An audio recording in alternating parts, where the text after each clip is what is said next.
ரொம்ப நன்றி தம்பி. இந்த உதவியை நாங்க என்னைக்கும் மறக்க மாட்டோம். என்ன பேசுற நீ? நிஜமாதாமா சொல்றேன். இந்த பணம் கிடைச்சதுக்கு கிடைக்காமலே இருந்திருக்கலாம். பணத்தை ஆட்டை போட்டவனுங்க அந்த பக்கம் தான் ஓடினானுங்க. வேணா அவனுங்களை கூப்பிட்டு போ, அவனுக்கு கையில பணத்தை கொடுத்து அனுப்பு.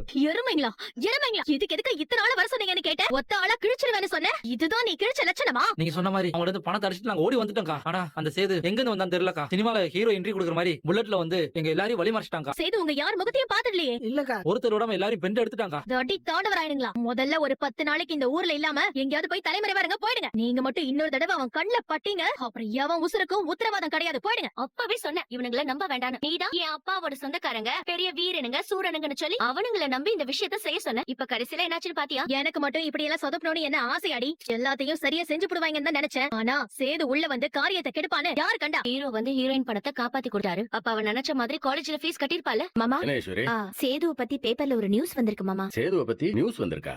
ஆமா மாமா. இந்த படி. அதிரடியாக சண்டை போட்டு திருடர்களிடமிருந்து பணத்தை மீட்ட அமைச்சர் மகன், பொதுமக்கள் பாராட்டு. சண்டை போட்டானா? எங்க அதை கொடு.